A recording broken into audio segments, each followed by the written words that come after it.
The Fujifilm FUJINON XF 18mm f2.R lens, is it really as bad as the internet says? Let's take a look. The FUJINON XF 18mm f2.R lens was one of the first lenses released by Fujifilm. In fact, one of three. The XF denotes high performance, the majority of the XF lenses having ED and aspherical glass, and the R denotes that it has a dedicated aperture ring. It's funny then that most internet fanboys seem to have some shade of hate towards this lens, and as such the prices are pretty low, but is it worth you getting it? Let's take a look at some of the specs. It is 4 centimeters long, weighs 116 grams.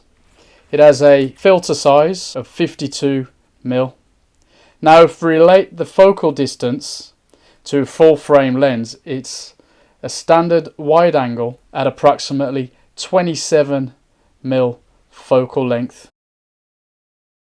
The body, the mount and the lens hood, it's all made of metal.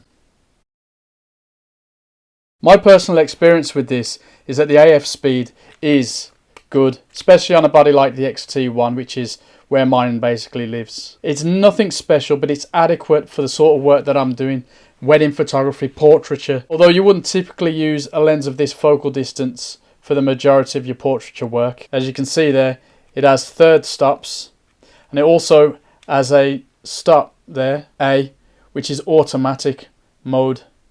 Now, tracking is good on the later bodies again, such as this XT1, and it's accurate across all the bodies that I've tried it with. The autofocus is spot on. It does have an internal motor, which does produce, as you heard, a little bit of noise. But in the real world, unless you have to work in absolute silence, that's not going to be an issue. The bokeh is smooth, it's nice, it's pleasing, it's nothing mind-blowing like your cream machine Nikon 85 1.4D for example, but it's also not offensive. Apparently this thing produces a moderate distortion, but in the real world I've never noticed any at all. But then again, I don't go looking for it either. The X series bodies tend to correct as you go along, especially with the profiles in Lightroom and Photoshop for example. And the same goes for the vignetting, never been a problem for me. Resolution, chromatic aberration, well, also not a big deal. I think the pixel peepers will notice a little bit, but real world users, not a problem at all. This lens is possibly the least loved Fuji professional lens on the internet, but whatever, I love it. It's small, it's light, it's well built, and it produces fine images. Of course, I'm not a pixel peeper, as most of you know, but this thing just does it for me, while keeping the aesthetic of the size and the weight of the Fuji X series bodies.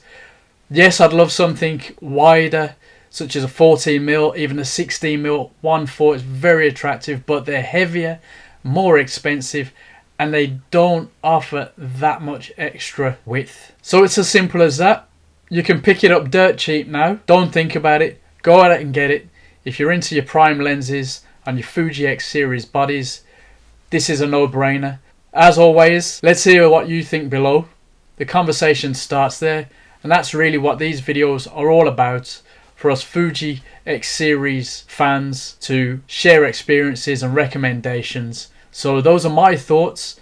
Your thoughts will probably be different. I'm waiting to hear.